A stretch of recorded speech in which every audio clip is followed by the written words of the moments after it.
Hello, everyone, and welcome to the Usio Fireside Chat. My name is Robert Blum, managing partner at Lytham Partners, and today I'll be moderating a Q&A discussion with Louis Hoch, the company's chief executive officer. Usio trades under the ticker USIO on the NASDAQ. All right, let's get started. Louis, welcome. Hey, thanks for having me. Fantastic. For those new to the company, can you provide a high-level overview of Usio and how it has evolved since the company's founding? Yeah, Usio is a fintech payment processor. We believe in diversity in the industries we serve, and diversity in the payment channels that we offer. Payment channels, uh, we believe that consumers should be able to choose how to get paid or how to pay a merchant. Because of that, we offer all payment channels that are available today. And of course, we're looking towards the future of stable coins being a viable payment rail as well.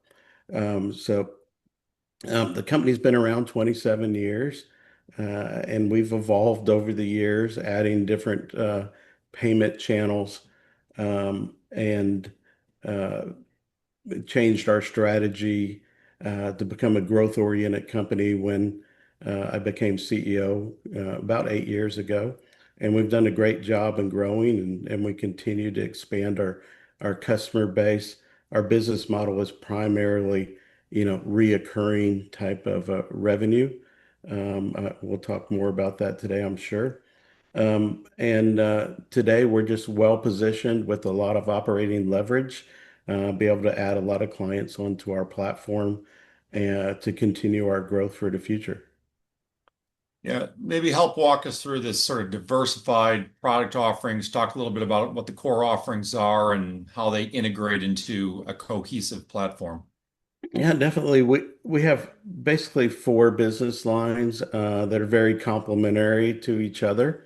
The first being our highest margin business is ACH processing, and we're a industry leader in that space. We have significant volume in ACH. ACH is direct debits and credits off your checking or your savings account. It is the least cost way to move money today.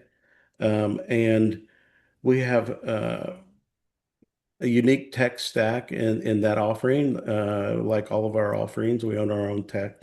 And we have so much volume that if we were a bank, we'd be the 50th largest bank in the United States based upon our volume that we pump through the Federal Reserve in a given year.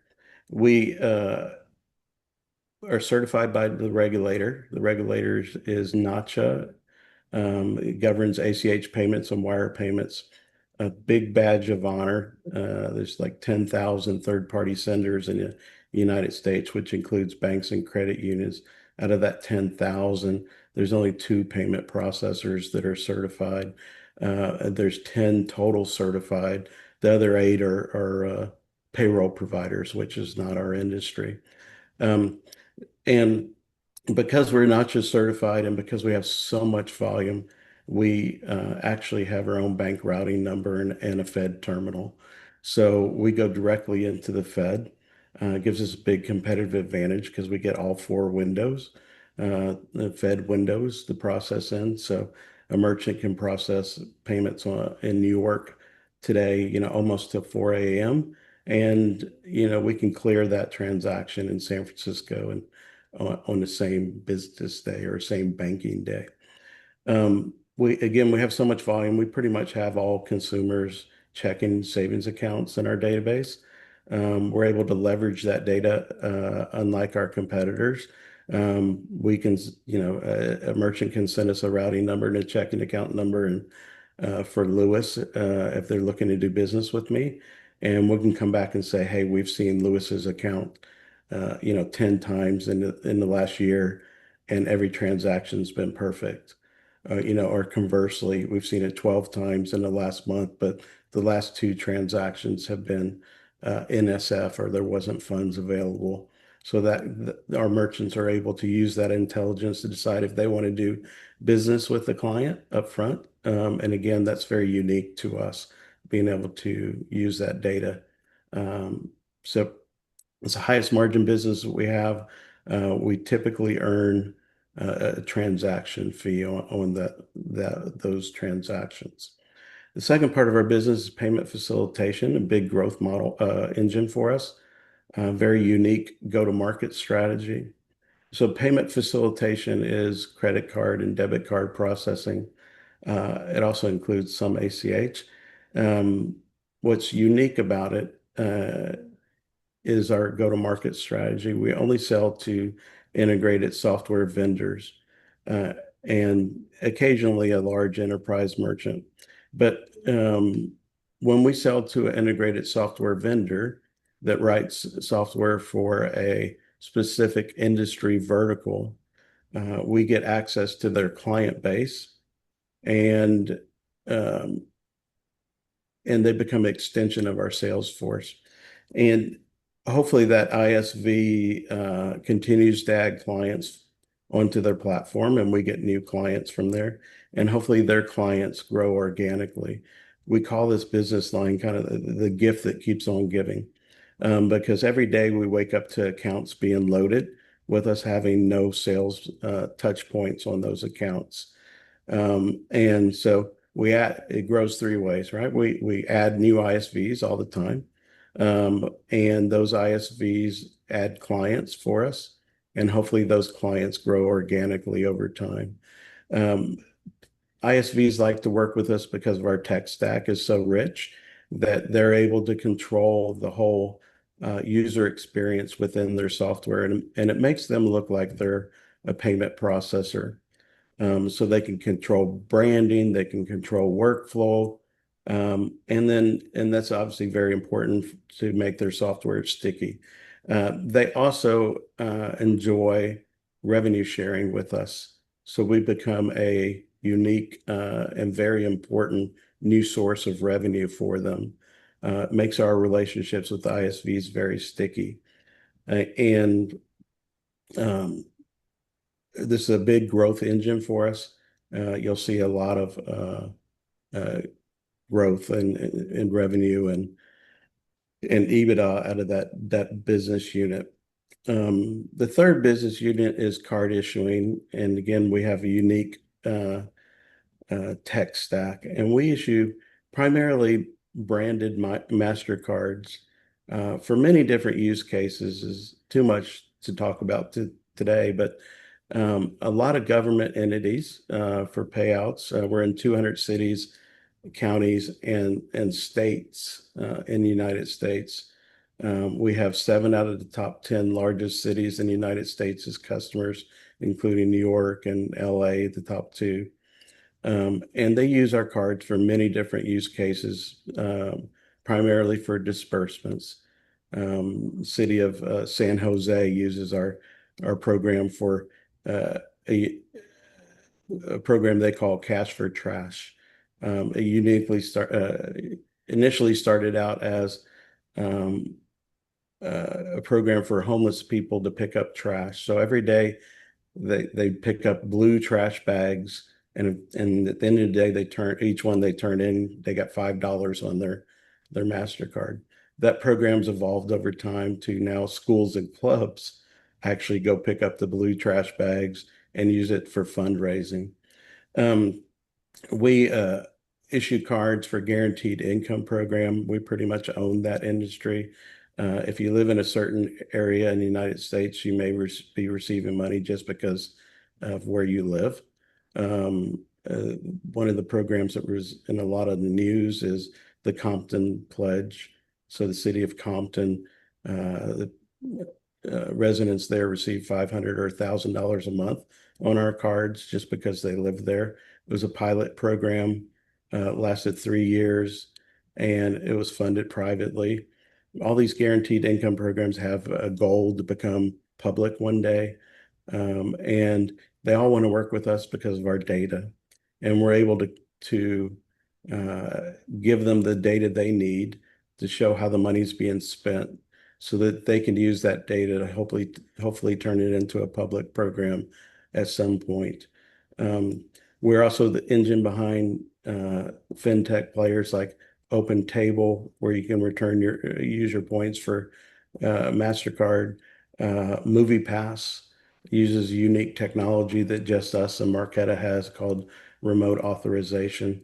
So the way you access your MoviePass subscription that you're paying $20 a month uh, to see multiple movies uh, is you just swipe your MoviePass MasterCard at whatever theater you're at. And a message comes into us and it'll say, Robert wants to watch the latest Spider-Man movie, uh, and he's at an AMC theater and AMC wants $18. Well, we actually don't know if it's good or bad because the Movie Pass model is a subscription credit-based model. So your credits for $20 are worth more on a Monday night for a non-feature film than they are on a Saturday night for, feature film.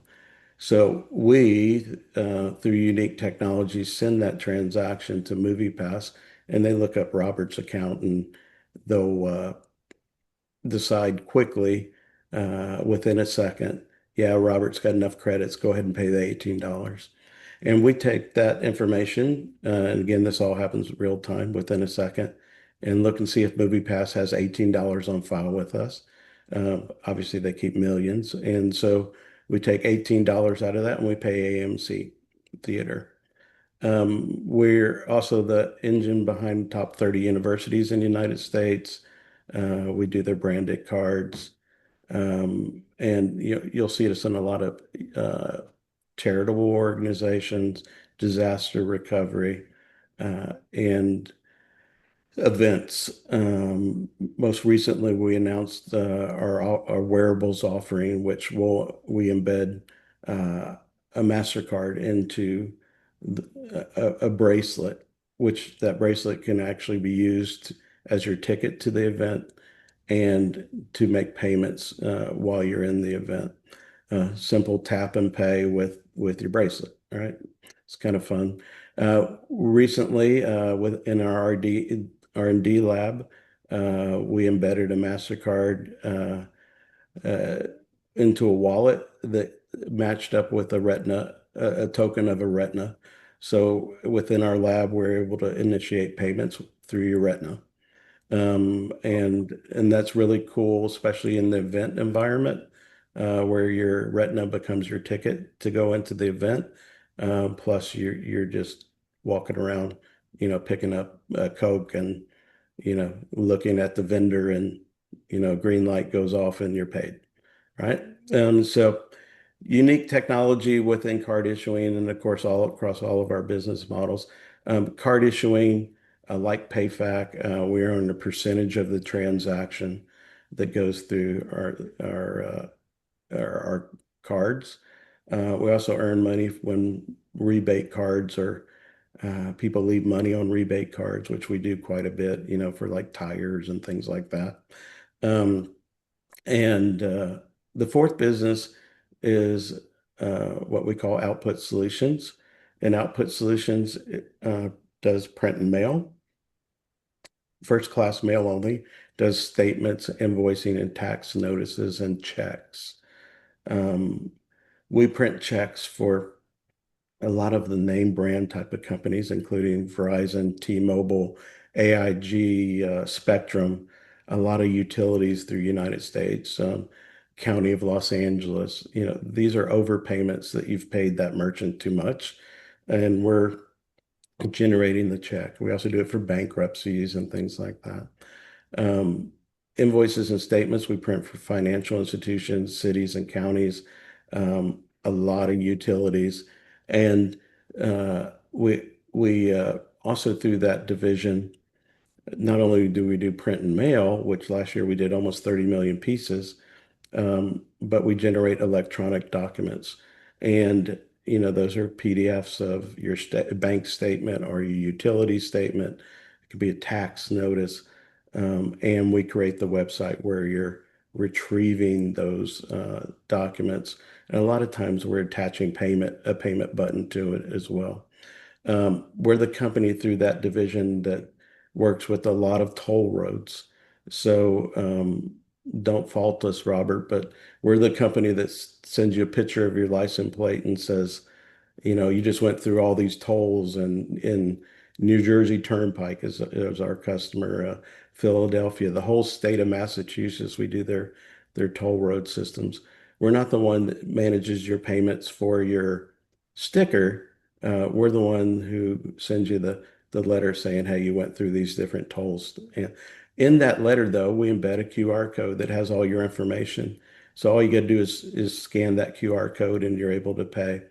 We also do fees and fines the same way where we for Los Angeles and Miami, where if you have a parking ticket that's not paid, we're the one mailing you a letter. And in that letter is the QR code where you can initiate payments. So you can see how all the business units work together. Print and mail is very important for us to initiate payments. I didn't mention this, but electronic, we're actually doing more electronic than we are paper, and we do a lot of paper, again, 30 million documents. Well, last year we did almost 70 million electronic documents, which have obviously a higher margin for us than paper. And we're excited about the margins increasing in our business because of that type of transformation. Talk about, thank you for all that, first off. Talk about the scalability here, the technology. Are there any limitations and the integration and adaptability of the four different segments that you mentioned across various customer bases? Are there customers that would apply to each of these or siloed off a little bit? Yeah, so our technology is compatible across. We have uh, most customers are on at least two of our business lines. In fact, we have an internal initiative that we call Usio One, where we're trying to do a lot more cross-selling across our customer base, which we've had some big wins this year. We'll talk a little more about that, but our technology is complementary. It's uh, hosted in the same cloud, and uh, we have product lines that cross every one of our business lines. For example, we have a product called Consumer Choice. Recently, for the state of Massachusetts, we handed out, or the state handed out $100 payments to a big group of residents in the state. And those residents received either a text message from us or email or even a letter saying, here's where you go to get your $100. When they got there, they had all these different options to choose how they wanted to receive their $100, including a virtual MasterCard, a physical MasterCard, very popular because people get the $100 and they give it to their grandchild or, to their kids to buy games. They could also get a physical check, right? They could receive an ACH payment. They could receive a real-time payment via our pinless debit platform, and that's going directly to their debit card for real-time posting in their bank account. Um, and you can see that one product, one division is printing a check, another division is doing the ACH. Obviously, card issuing is doing uh, issuing cards, and PayFac is issuing the pinless payment. This is very complementary. Los Angeles County is our customer that uses all four of our business lines. We print their uh, disbursement checks for overpayments for taxes. They have 13 active card programs where they're dispersing money. We do fees and fines processing for them that's on our PayFac platform. And it's not just parking tickets, right? It's speeding tickets, it's any type of court fine. So uh, we believe that within our customer base, there's still a lot more opportunities to cross-sell. So we've organized our company now under UCO One, where the sales force is now well versed upon every one of our product lines and compensated, outside of their specialty. So if a salesperson has a specialty within card issuing, and they sell a print job, which recently happened, they get paid commissions for that. So some of the big wins recently with Usio, one card issuing client that did rebates. These are consumer rebates. Um, we became aware that they were printing checks. So we actually got 1.1 million check order from them. Nice size deal. Uh, and Also on the card issuing side, we became aware that card issuing client was doing a lot of ACH processing. And we were able to get about 100,000 transactions a month from that card issuing client, just because of the way we're now organized to sell better. Let's talk about sort of revenues, how they're generated. You've touched already on transaction fees, percent of transaction volume, and the value of those transactions. As you break down the business, you've broken it down in sort of these different segments. When you break it across how revenues are generated, and I think you're, sort of 20 million a quarter, 80 million annualized ballpark. Talk about the breakdown of each of those for those not familiar with the company. Yeah, we're gonna have big end of the year. Q3 and Q4 are gonna be much bigger than the earlier quarters for us this year. But yeah, ACH is transaction oriented, so we initiate an ACH transaction. We earn typically about 70% gross margin. Um, Card issuing is 30 to 40%, depending on how much spoilage we have in that quarter. And again, spoilage is money that you leave like on a $25 rebate card. You just forget about it. Eventually, it's going to come back into revenue for us. And sometimes we share that with the company or city or state that put the money on the card. Sometimes we don't. But card issuing is over 30%, sometimes as high as 40%. Uh, our print and mail house operates around 20% gross margins. It continually goes up as we do more electronic. The downside of doing electronic is that uh, we earn obviously less on the top line than we do with, print and mailing a item. Electronics more profitable, but has less gross revenue. Um, Payment facilitation uh, is unique. It is our lowest gross margin. It's about 9%. Uh, and and that is just the function of the payment ecosystem. So when you pay Amazon $100, Amazon only receives 97. The $3 gets uh, paid through the payment ecosystem, everybody in there, with the majority of those funds going to the card issuer, the Bank of America or Chase card that you use. About 2.5% of that goes to them.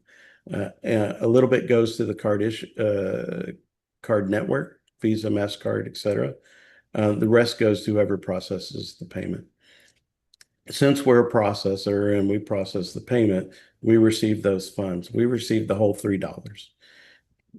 We're responsible for paying out the card issuer. So that causes our margins to look low.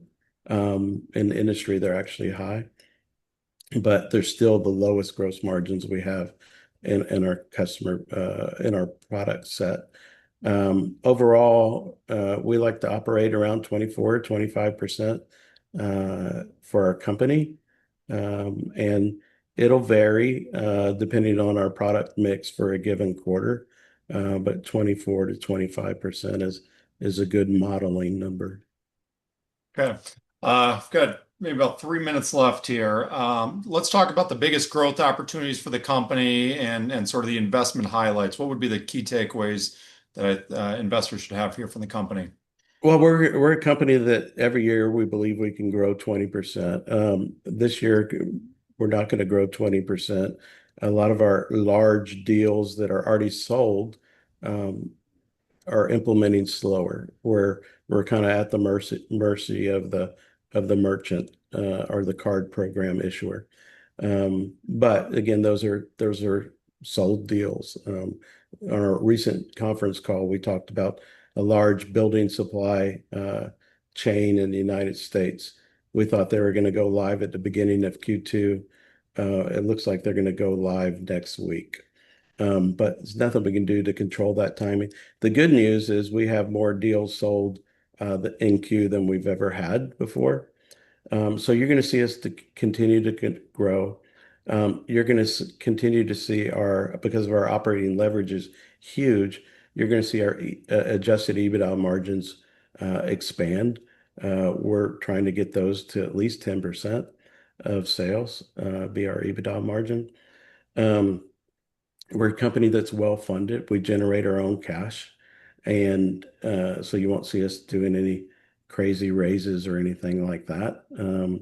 And we're just well positioned for the future. As you look here over the next decade or so, what do you expect the vision of Usio to be? What does this company look like? Maybe 10 years is too far, but maybe 3 to 5 years from now. 10 years from now, I hope we're part of a bigger organization, and our shareholders have experienced some type of great valuation exit. But, definitely in the shorter term, the 3-year horizon, maybe even 5-year horizon, you'll see us continue to innovate and to add more payment channels. Hopefully, you'll see us be a player in the stablecoin payment evolution that is likely to occur thanks to the recent legislation. And you'll see us uh, continue to evolve other payment channels like biometrics and wearables to make these payments faster, real time, anytime, in any method we can to make it real time. Um, and more convenient for the consumer and the merchant. All right, very good. Well, we've sort of run out of time. Probably have a dozen more questions that we could dive into. Hopefully, you'll join us on a future event here. But Louis, thank you so much for joining here today. Thank you to everyone for watching. If you do have any additional questions, or perhaps would like to schedule a meeting here with management, if I can help facilitate that, please reach out to me. Email Blum, BLUM, at lythampartners.com. Again, we have additional presentations and fireside chats coming up throughout the event here today. So please stick around for more. Again, Louis, thank you so much for your time today. Really appreciate it. Thank you, Robert. Wonderful. Have a great rest of the day, everyone.